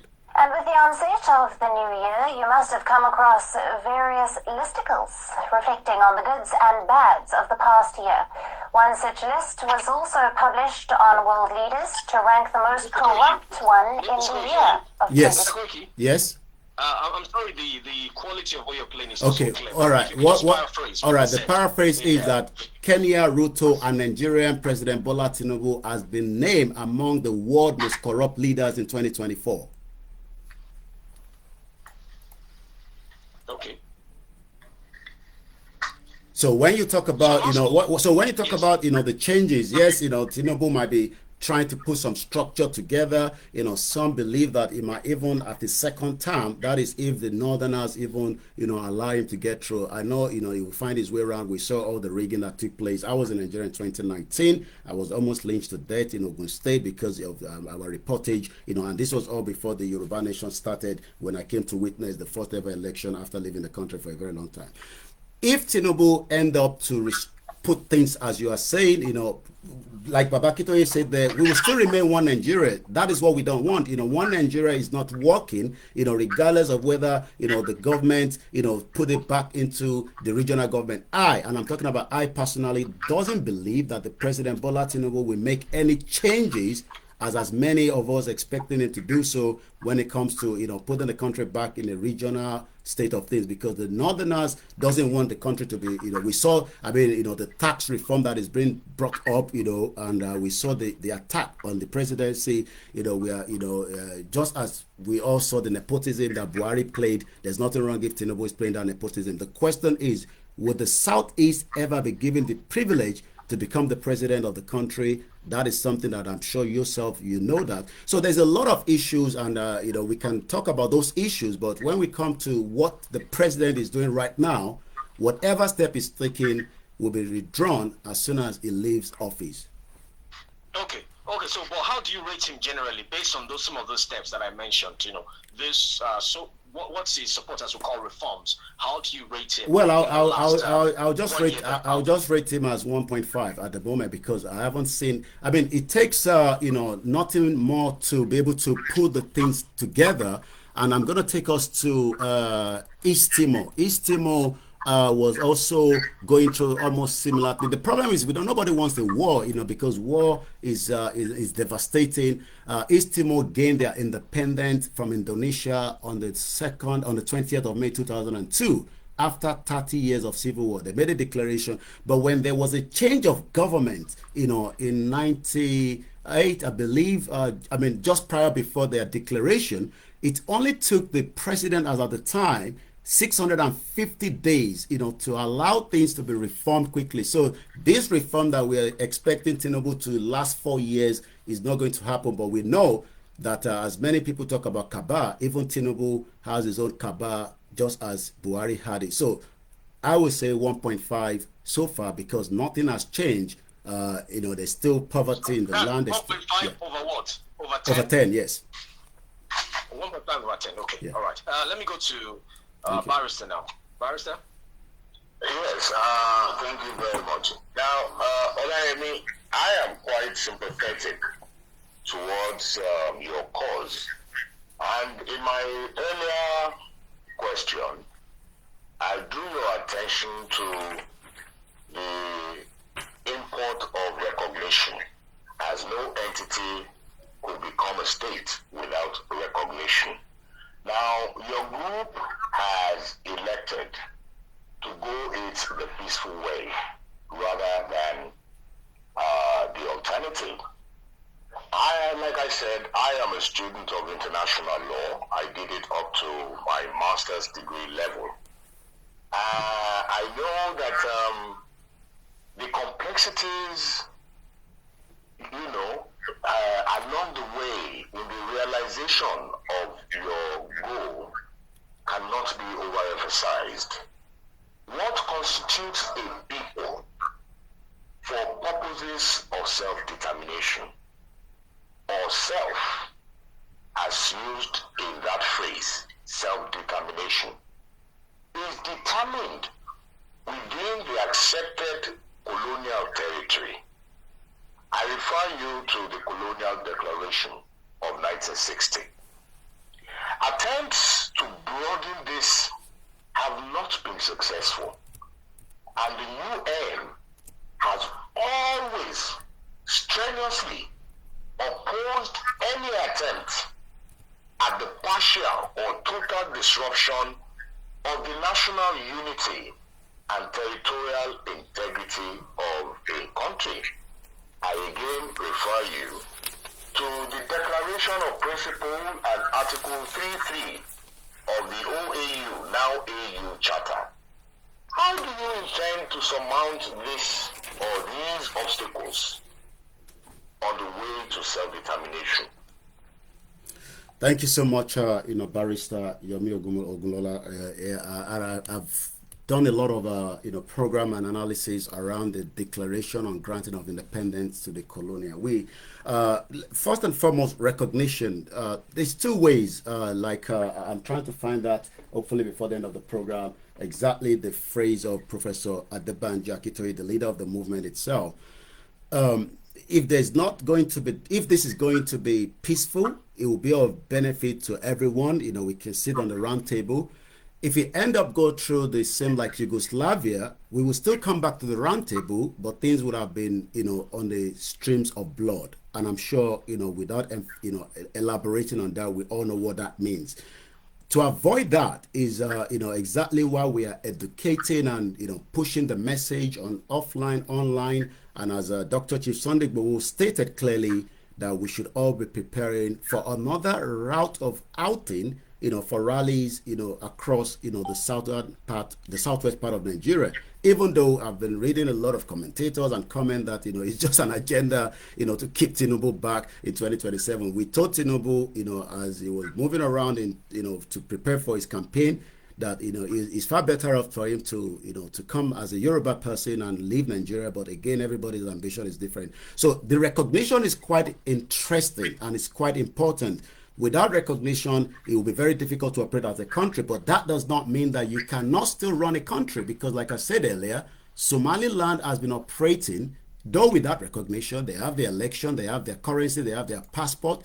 we've seen that even the Vice President Shetima went further to ask for the right of the Palestinian, but under his nose, those that are asking for the same right have not been given the same thing. And when we went to UNPO, I'm taking us back to the Vanguard, Yoruba Nation becomes the 45th member of the UNPO. The UNPO is different from the United Nations. Unrepresented people and organization is the UNPO. All this is part of pushing for recognition. The Yoruba has been accepted as that 45th member under, as at the time it was the Yoruba World Congress, is now Ilana Omo Odua. So what I'm trying to explain is, we will continue to engage. We will continue to put all the diplomacy that we can put. There's a lot of rallies that has been done around the world, and the next one is being prepared back again in Yoruba land, because that is the only way we can highlight our case to the federal government for our demands, and also the international community. And nobody is going to make any declaration. If you make a declaration, you got to also make sure that you have all the necessity to be put in place, which is not what we are talking about now. What we're talking about now is for the recognition from the federal government to accept that the Yoruba people do not want to have any relationship with Nigeria again, and we don't want it to be in the bloodstream. Okay, let's go to Prof now. Prof? Yeah, thank you very much. I was just taking a follow-up to my initial question, which relates to the basis of the call for self-determination. It seems that apart from the hatred of the Fulani or the fear of the Fulani, the other basis is on identity. The idea that there's an identity of the Yoruba, and it's a substantial number in terms of population, and therefore it can stand alone. And I'm happy that you went to Somalia, because if you go to Somalia, you'll find that this is a single ethnic group, and Somalia is different from Somaliland. You have a subsection that is Somaliland that is doing well, and then you have a larger dysfunctional Somaliland. Apart from being a single ethnic group, what other basis, informs this idea of setting up a Yoruba nation as a country? Because most countries of the world are not ethnic nations, and I don't know why that confident. Because if you go to countries that have tried to succeed, especially in Africa, they are not doing better than their original parent country. If you go to Eritrea, you talk about South Sudan. You have even worse situation. So apart from the fact that, okay, the Yoruba is an ethnic group, is substantially large enough to form a country. So what is the defining value? What gives you that confidence, that hope that it will be better than Nigeria?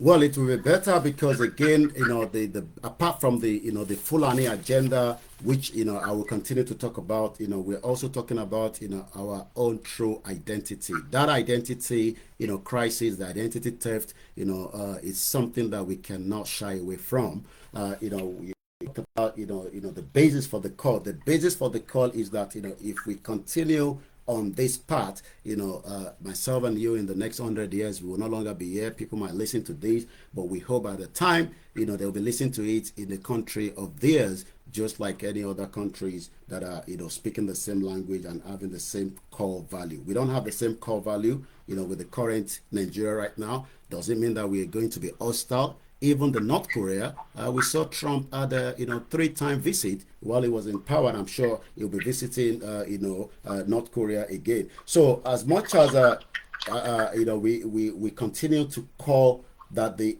only reasons why we want to have our own independent country is to be, yes, we have the Jebu, like has been talking about, we had that at the beginning of the conversation, in Jebu Kingdom, Ekiti Kingdom. But one thing is, I can still live in Ekiti State without having to worry about whether I'll be operating in a country like Sharia that is being pushed right now in Yoruba land. I am a Muslim. I don't want a Sharia in Yoruba land. I want to live in a country without having the fear. I live in the UK. There's a lot of atheists, and I have lived with them. I have no issue. I have to respect that. But one thing is, it's not just about the Fulani ideology There's also, the identity. I can live in Osun State. I was in Ondo State in 2021. I mean, I came in 2018. It is a beautiful place in Akoko. There are Yoruba speaking people. I can eat, I can live there. But right now, I don't see any reason going to Zamfara State. I have no business in Zamfara State. I have no business in Sokoto State. But if I think I want to set up, my business there, and it has to be in accordance with the Sharia, then I will have to accept, the system there, just like I have accepted to live here, as I was being told here that, why will I live in the UK, even though I'm pushing for, I mean, like I said, I left Nigeria as a Japa person in 1998, as many Nigerians continue to Japa, and we're welcoming many of you in 2025, and I hope some of you will get to America before Trump comes in, because there might be a lot of changes in the visa going to US. Thank you. Right. Okay, so we'll take a short commercial break. When we get back, we'll continue the conversation. Remember, we're live on Facebook, 32FM 949 FM. Drop your comment, like, and share the video. Our guest this morning is OLAYOMI KOIKI. He's a Yoruba Nation agitator. He's also the spokesman to Chief Sunday. But we'll be back in a moment. Don't go away.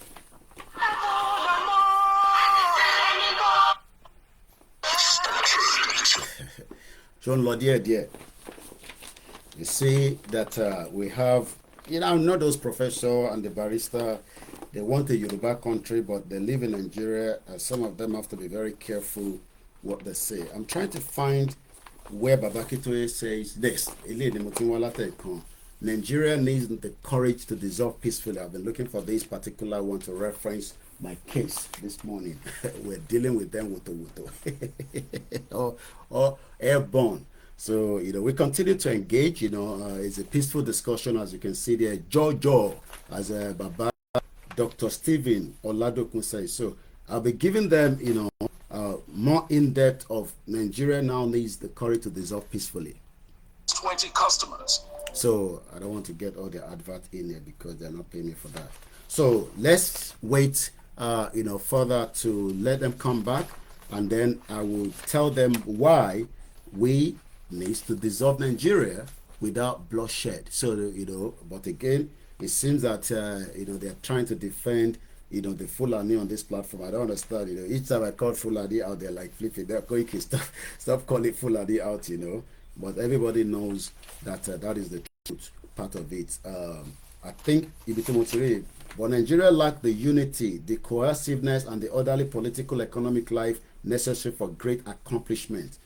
Okay, so I think that is the pointer that we're going to need. So let me highlight that, because I need to know where we're going to be giving them woto. So this is the pointer that I will be using, to defend my case here.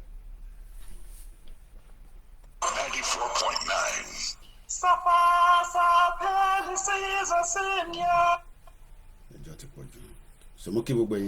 thank you so much for joining this morning. We have been interviewed all the way back in Ibadan, 32 FM. It's a privilege to be there, and we are doing exactly what we love to do. So drop your comments there or call in to be part of the conversation anytime you want. 0705 5000 949 0809 7000 949 and 906 2000 949. You can all call in at any point to chime in on the conversation. So, Mr. OLAYOMI KOIKI, thank you for staying with us. It's my pleasure.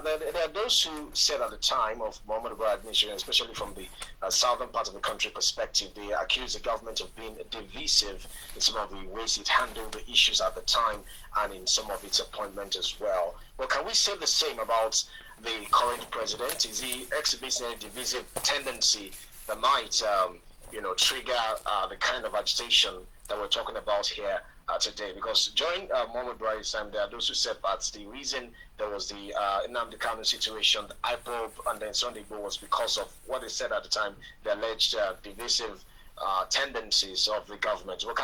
Well, from what you've seen, and although it's still early, it's been about a year now, is he exhibiting divisive tendencies that might trigger this kind of movement? Well, it might not be in the line of the same like Buhari, but it seems that, the northern part are a little bit skeptical. They are worried that, the presidency, President Bola Ahmed Tinubu is going in the line of, putting things that have never been done in the past. Like I said, as much as I gave him 1.5, the tax reform, I've watched carefully from behind the scene.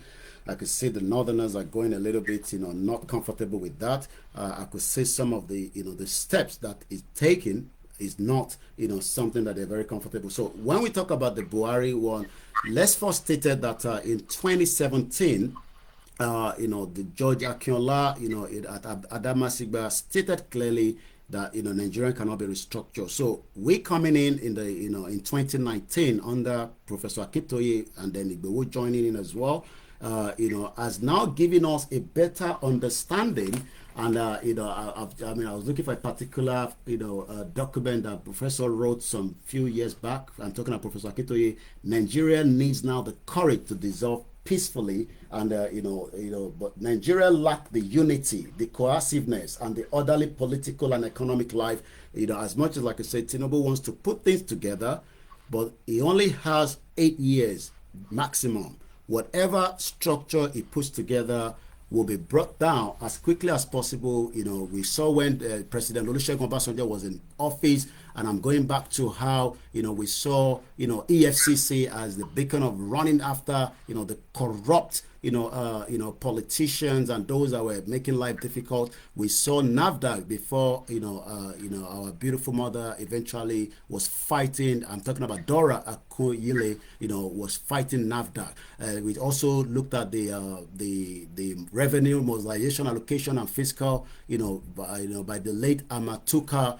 All these have gone into where we can, start asking questions. So Yomi Kale was doing very well at the National Bureau of Statistics. So even if Tinubu, with all those that are working tirelessly, Yomi Kadoso, Wale Edu and the rest of them put together, by the dint of restlessness and with the help of the capable assistant whom he has called up to succeed in healing Nigeria's economy to an extent, Nigeria economy will certainly return to its downward trajectory after him.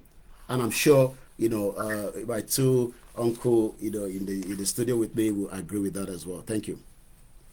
You mentioned the tax reform bill. We've seen that opposition from the north. What do you make of that opposition, from the northern part of the country, especially the governors have spoken against it, the National Assembly caucus of the North have also spoken against it as well. So from your understanding of the tax reform bill, based on the explanation that have been given by Mr. Taiwo Yedele and those who have spoken in the favor of that bill, why do you think there's so much opposition to it from the North? Well, I think, again, it is skeptical that Tinubu might, like I said, as much as I don't believe he will be able to do, the breakup of Nigeria, but some believe that, he's working towards, the restructure of Nigeria.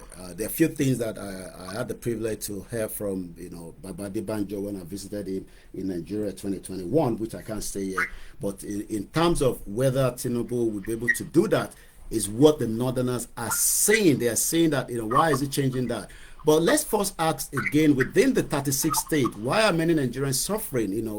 Most of them are getting allocation. Those allocations are coming through, but the lifespan of many Nigerians under the World WHO is just under 52 years old. You'll be lucky if you cross the odors. But one thing is, the northern part of Nigeria, I believe, did not expect so much of what Tinubu is doing right now, especially, knowing fully well that the tax reform will put things back as it's meant to be. A particular state cannot be making so much, while, I disagree that Kano has so much local government compared to Lagos State. And when we talk about, the censor, again, the British rigged the first ever censor in Nigeria, to favor the northern part. So when they talk about, we have the numbers, can we do a proper censor to know how many of them in that part of the state? Thank you. Okay, let's see if we can take this call. Hello, good morning. Hello, good morning. Hello, good morning, sir. Good morning, sir. My name is Michael from Efe. Okay, sir. In fact, I really thank you people for this program. And I'm so happy to hear my brother Koiki today. What I just want to say is that while we don't go straight to the word of God and let's see what the Bible says. The Bible says that we shall know the truth and truth shall set us free. In this country, most especially in Yoruba, we don't want to accept the truth. The truth is that all of us, we are working with the people that take us as a slave, and we are backing them up. When are we going to end this? When? Unless we get our freedom, this is how it will continue. This is how it will continue. All right. Please, let's support Yoruba Nation. Right. If you don't support it today, your children will face what you have faced. All right, 2705 5949, 0829 7949, 1906 2949. Mr. Koiki, you've talked so much about the Fulanis and the North, and there are those who would say that, well, yes, the current Nigerian state has its own challenges, but based on the current structure that we have states in the southwestern part of the country that is, majorly Yoruba. But they've had governors since 1999. They have senators, they've had House of Rep members. All of them are from the same ethnic group. So if we're talking about people being impoverished or being unsafe, the question is, what have those leaders, of the same Yoruba extraction done to better the lot of people within their region, let's even limit it to since the return of democracy in 1999. So can we excuse, the leaders of the region from some of the challenges that you've highlighted here and just put the entire blame on the Fulanis and definitely not. Let me just come in there, my brother. Thanks so much for that. And like I said, as much as I want an independent country, I still feel very uncomfortable seeing not just as somebody that that loves humanity. It's not just about in Yoruba land. I want the people in the north to live a very better life. The same in the middle belt, and we used to talk about middle belt being the food basket of Nigeria.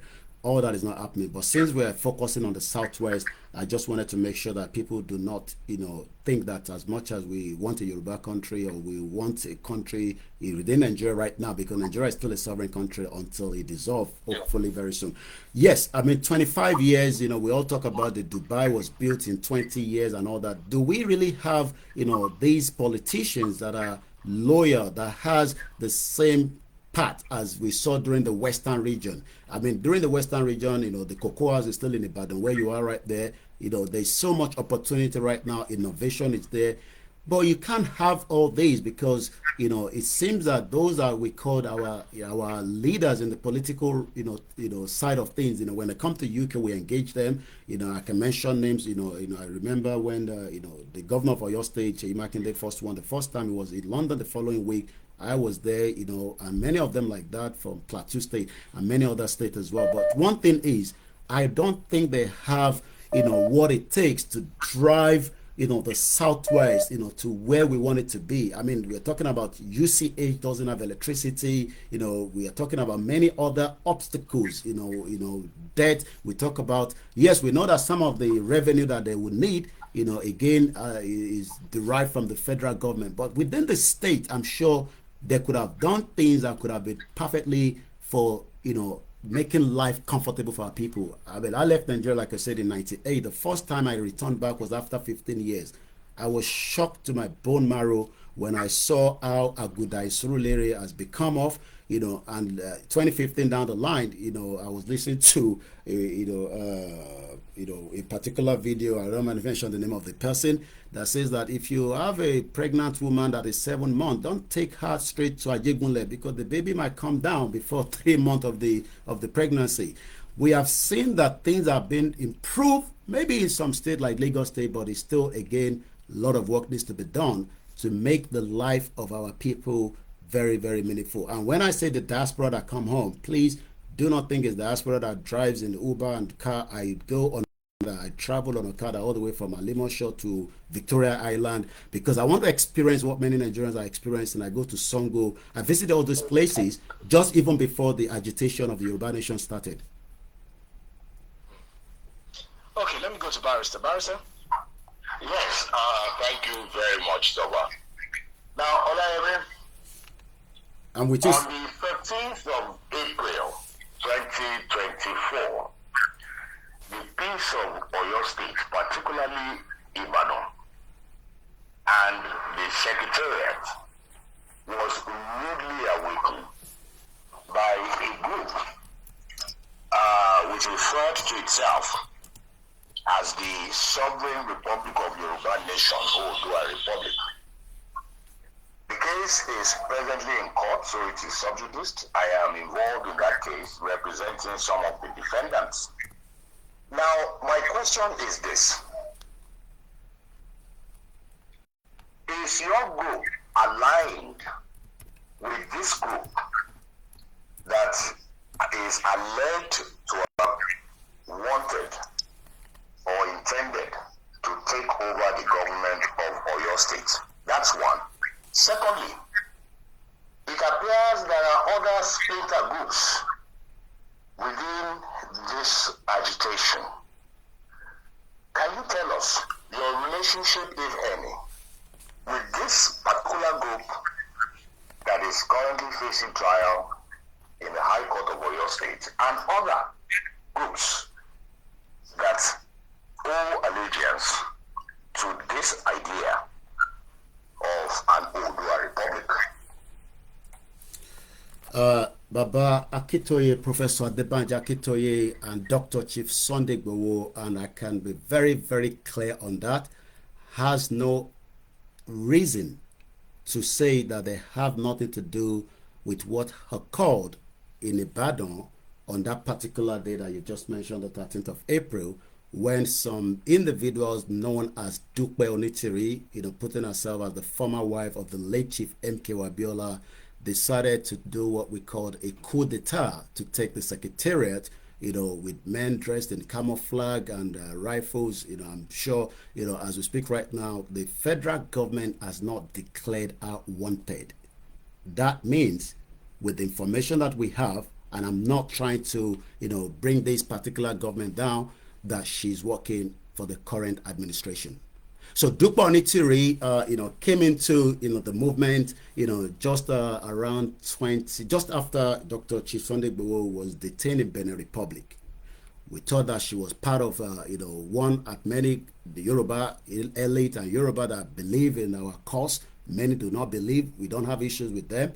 But after we realized that, she has, exactly the same tone like the politicians and intelligence were telling us that we need to move away from her, we decided to come out. I did an interview with her on the Star Radio UK. We brought her on the Yoruba World Media. We were engaging her. She even told us that, the 5 million petition will give us Yoruba Nation and all that. Again, like I said, we came out under the leadership of Professor Akitoye and made it known that we have no more relationship with her. She also came out to say that, Baba Akitoye and Igboho has nothing to do with her, and she was running her own course. As I speak to you right now, she has a media group that are still saying that they have a country declared already. I'm not sure where part of the Yoruba land has been declared, because I'm sure you are still in Nigeria, spending the naira and also having the police station that is in Nigeria and all that. But again, what we saw, we were not even aware that they were going to attack Ibadan. We all woke up, but that is not the first time they've attacked Ibadan. They attacked Amuludun radio station. I'm sure, Barrister Yemi knows that. Probably you heard about it, that they attacked it. The government did nothing. As I speak to you right now, what has been the offense of Dr. Chief Sunday Igboho to have been declared wanted by the federal government? Why has President Bola Ahmed Tinubu till today, and even the Oyo State Governor, Seyi Makinde, put it out there on the international forum, because Igboho was stopped in Benin Republic after, his name was put there, by the federal government of the DSS at the time. How come Dr. Onitiri, name is not out there as a declared person? Because what she has done, I'm sure most of us, you're defending some of them like you said, she has run away. Nobody knows where she is right now, and she's still a wanted. But I'm sure it seems that the federal government is playing what exactly they wanted to do to disrupt the original movement under Professor Akitoye leadership. And we knew that because they were a little bit worried. We were all preparing for the rally in 2021, July 3rd, and 72 hours, Chief Igboho's house was attacked. I will leave those other information that are classified away from this discussion, but we know those that are behind it. Apart from Muhammadu Buhari, we also have many of the Yoruba politicians that gave the go-ahead, and I can also confirm that there were some of our kings that gave the go-ahead for Igboho to be killed in his residence in Soka. And I'm not making this up. Like I said, I was in Nigeria for 6 months, and I met with Alaafin and many others. So I will leave this. So just to buttress it, we do not have any relationship. We were not aware. We don't have anything to do with what occurred in Ibadan. Yes, there are Yorubas, and Yorubas, like you said, you know, we are many Yorubas around the world that might say this and that. Some love the APC, some love PDP. We saw how people also supported Peter Obi, but as much as many people are talking about Yoruba nation, the only one that we will follow for now is under the leadership of Akintoye, that is a non-violent. Thank you so much. Okay, please, Toba, permit me to ask just this question, you know, in furtherance of the earlier one. Yomi, is your Odua group registered? And if it is, has it been proscribed by law? Well, as we speak today, under the Nigerian law, under the constitution, it has not yet been. And I don't think there's any reason for that to be prescribed, since we are not terrorists. Under international law, it is registered, like I said earlier, at the UNPO, Unrepresented People and Organization. That was in 2019 before the COVID came in. And eventually all the, and we're not just the only country, they follow up to the following year, they had that, registration all perfectly done. So yes, we are registered under the UNPO, but as we speak right now, we are not proscribed. Oh, okay, so you mentioned Chief Sunday Igboho. I'm looking at this report, February 2024, that he actually came back for the burial of his mom in Nigeria. I mean, if the Nigerian government wanted to arrest him, why wasn't he arrested at the time? Was there, some even say there was perhaps a deal between him and the president for him to come to get a safe passage into Nigeria to bury his mom without being arrested by the DSS. So was there a deal somehow between them? Well, there was never a deal. We still have high profile, respected, kings, royal fathers within the Yoruba land. And they were the one that gave him the passageway to come back. And I can tell you that, as much as, yes, there was a lot of indicator that he will be arrested by the DSS and all that, there were never a deal. And also, President Tinubu was not pleased that he returned back home to bury his mother. And I'm talking now from someone behind the scene. He was not pleased. So, I mean, if he could have as well ordered his arrest. He could have, but I'm sure he would have to arrest all the Obas that came to Ibadan with that burial as well. Let me go to Prof. Hello, Prof? Yeah. I think that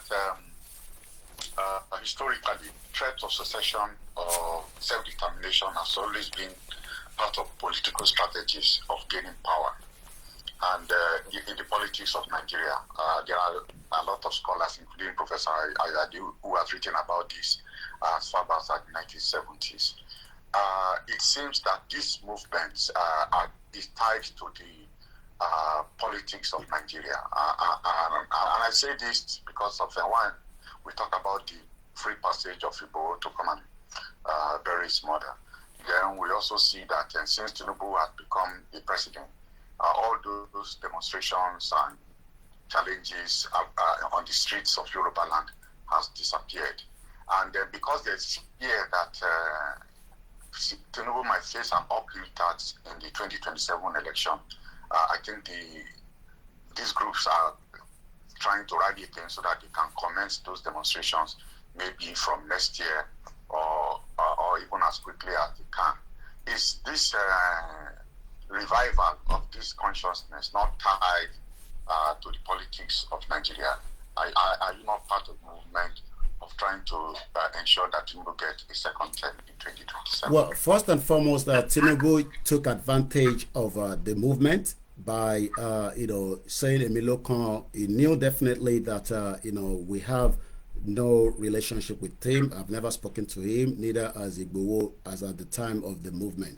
But yes, I mean, many Nigerians always believe in that line. But again, like I said, in as much as it is not true, you don't have the fact and the basis for that. We might say that we never came out in 2024 for any kind of rally. The last rally we did was January 2023, and even before the rally started in Ojota, we saw how innocent people were killed. We lost one person at that rally, just as many has been done in Nigeria. We saw the NSAS where, even the government still denied that there was no death. So as much as, there was not all kind of activities, and people are now saying, oh, because, the agenda of 2027, well, I will leave us to keep guessing, but one thing is, the Yoruba quest will be pushed, and until our demands are met in this year, we will see what end up to become, the next stage. But we have no relationship with the 2027, and like we said, even Tinubu himself knows that after 2031, what next for the Yoruba people? We should be more concerned about, it's not just far away. I mean, within the next 4 years, it will complete its tenure. I'm talking about even after the first term that he's doing right now. Are we worried about what next? Who take charge, and what next for the Yoruba part?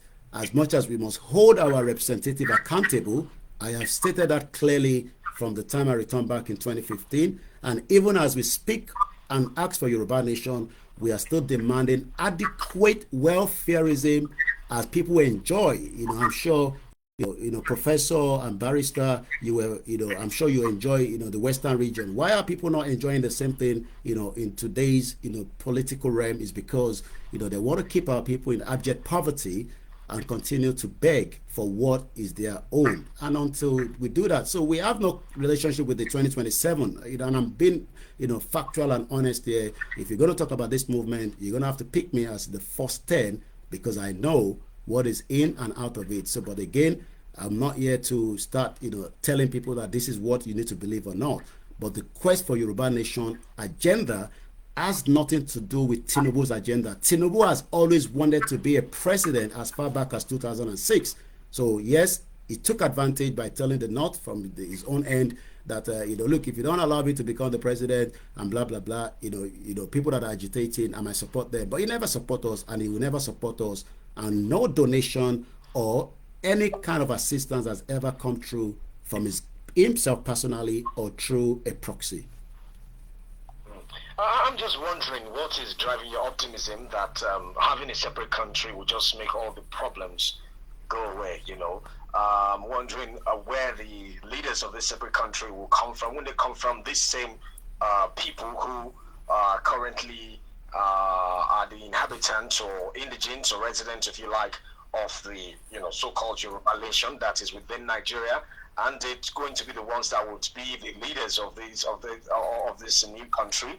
And if you've seen the example of, I think Prof mentioned it earlier, South Sudan, Eritrea, and the likes, what is driving your optimism again that, having a separate country is like the magic wand or the silver bullet that will make all these issues go away just like that?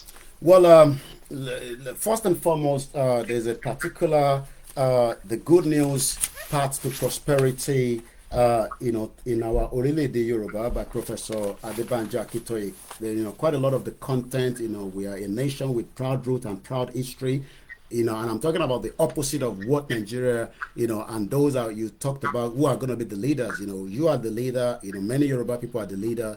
When I came here in 1998, the structure continued to change to amend that, criminals are being detected and all that. But in Nigeria, we have people that are, that have committed all kind of offenses as drug, crime around the world. They've come back home and they've become, our leaders.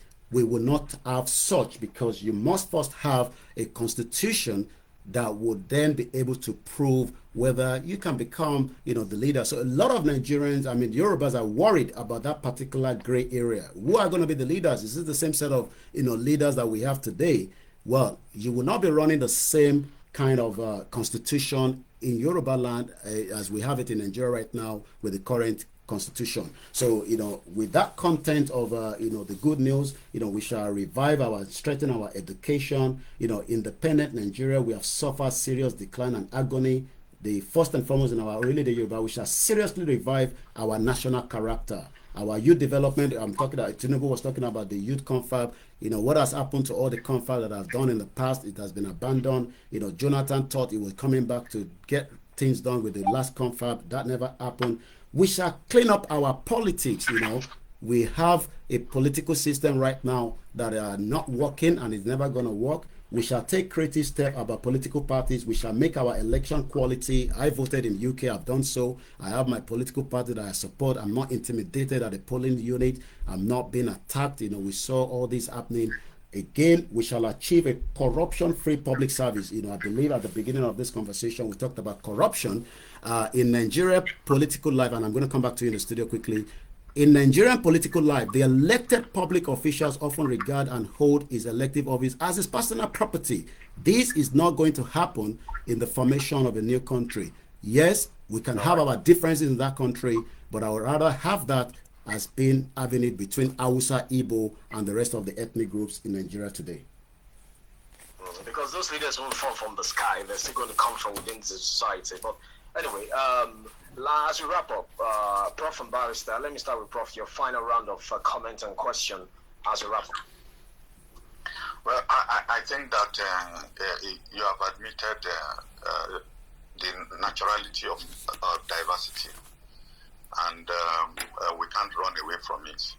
Even when we have the Yoruba nation, we still have to deal with the diversity, because once Nigeria is removed, these differences looms very large. Are you thinking about the unitary system or the Federation of Yoruba states? Well, that will be whatever system we're going to be using will be decided by every single one of us, because the current one that we're using in Nigeria was not decided by every one of us. And I'm sure most of you as well will be part of it, in as much as I understand that you're still in Nigeria right now, but there will be a lot of work for every one of us in the future Oduduwa country, Yoruba country, or Yoruba nation. Okay, Barrister, your final round of questions as we wrap up. Yes, thank you very much. Yomi, I want to go back to the answer you gave, concerning your relationship with Tinubu and his government. Preparatory to the 2023 elections, we read write-ups from Professor Akintoye, supporting Tinubu. What has changed? First and foremost, Tinubu has every right as a citizen of Nigeria, and I believe far better than the one that doesn't have certificate, and I'm not scared to mention them, but let me just leave it like that. So he has every right, just like any other citizen, to to become the president. Professor Akintoye stated clearly that, look, Tinubu, and exactly what I'm saying is what he has said. It looks like people are just mixing things up. That Tinubu, has the right, but is it better for him to go into a country that is done and dusted, or pull out of it and endorse and support Yoruba nation? I'm sure Professor Wole Soyinka stated that, and I'm using his words, that Olori Kunkun is not going to listen. So the fact that people want to gauge or use what Professor Akintoye has said, he didn't endorse Tinubu. He only stated that Tinubu has the right, and that right is what he's enjoying right now, because people, whether it was a vote that came through illegitimately or rigged of the election, I don't know, but we all know what happened and played out in 2023. But please, I don't want anyone listening to me today to always have the notion that Professor Akintoye told Yoruba people to endorse and vote for Tinubu, because that was not exactly what happened. And neither did Igboho said the same thing. And as a spokesman for Igboho, like I said, we do not have any relationship with Tinubu as at now, as at the beginning, and there's nothing shady about it. I have stated it clearly as part of the the core member of this movement that the Yoruba people will do it without the politician, but we hope that they will listen before it becomes the other way around. Okay, so Mr. OLAYOMI Koiki, thank you so much. Just before you go, what's your next line of action? You've written the president once, you sent him a reminder, you wrote former President Buhari, there was no response as well. So what's your next line of action as a group? Well, the next line of action is we will continue, the pathway, to make sure that we engage more international community ahead, which is being done quietly. We can't give names of those countries because I'm sure some of them, might not be pleased hearing that I've come on the live show mentioning them. So that is the first thing. We will continue to engage, even the United Kingdom that put us together. We're looking forward to the Trump administration. Like I said at the beginning, Trump might recognize Somaliland as a country. So we hope that Trump administration will be far better than the Democrat that also took out what Trump labeled Nigeria on when it comes to persecution of the Christians in Nigeria. So the final part is also that we will continue to tell many Yoruba people that your problems are not just spiritual, your problems are more of the danger being put together that we need to live now. We will be coming out for more rallies. Announcement will be done very soon, and we hope that there will be more engagement like this, because I'm sure this engagement has been very peaceful. It hasn't been, and I believe, having, privilege to sit with Professor, because I love Professor because he's not like the professor or the doctor that people just buy now. We're talking about learned people like my uncle there, Barrister Yomi Ogunlola, and Professor Yemi. Please bear with me, I couldn't get the last name. Remi Ayade. Remi, okay, Remi Ayade. Thank you so much. So it's a privilege. And from all those that are listening to us on this particular 32 FM, please continue to support and let us engage, because engagement is the final way to get things done. Thank you so much once again to your team behind the scene, and I look forward to hearing from you again. Barrister, your final thoughts with our guest and Prof as we say goodbye. Yes, Yemi, we love to do something on our program for our guests. We believe in the power of laughter as a therapy. So let me see if I can get you laughing. With what you have done with us this morning, you have shown not only your intellectual capacity, but also your oratorial prowess. Yeah. Now, if Tinubu sends somebody to you to go and be senator, you go collect them. Well, that made me laugh. Definitely. I don't think being a senator, is much, as much as having my name being in the branded like the Awolowo, which I would love to be remembered for. So I would rather want to keep my name as it is, and I've come from a very good background. I've never lacked anything, like I said. And what we are doing is not for me. I mean, it's not for my family alone, but it's also for the collective of everyone and for humanity's sake as well. Thank you. Prof, final thoughts to our guests? Yeah, I thank him for the very candid answers he has given to our questions. I think he has answered them as much as he could. And I'm happy that he has mentioned Awolowo, because one of the very outstanding things about Awolowo was that he was not just concerned about the Yoruba, he was concerned about every part of Nigeria, including, the wretched of the earth in the north. He has always thought that Nigeria cannot move forward without carrying or without transforming the common man in the north, uplifting their conditions. Unfortunately, we have not seen that happen. Rather, what we have seen is the extension of poverty gradually from the north down to the south. We hope that with these struggles going on in many dimensions, the government of the day will continue to improve, seek ways to improve and respond to our demands for better living conditions, because the welfare dimension of states is very central to patriotic citizenship in the advanced countries that as we know them today. And so to Tinubu, national values must be anchored on citizens that are guaranteed dignified existence within their country. Yes, I agree with you, sir. Thank you. Thank you so much, Mr. OLAYOMI KOIKI. Thank you, Prof. Thank you, Barrister. Thank you. Special thanks to my producer, Bola from Moscow. My name is Lawrence Oba Yusuf. Enjoy the rest of your Saturday morning. The podium returns next Saturday, 9 a.m. Bye for now. Thank you so much. You've been listening to myself, OLAYOMI KOIKI, on the podium this morning with Toba Yusuf on 32 FM Ibadan. Today, the 4th of January 2025. And I say thank you all. God bless Yoruba people. God bless Baba Kitoye. And God bless you all.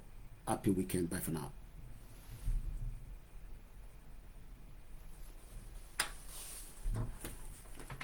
For many few seconds, can you end with the broadcast?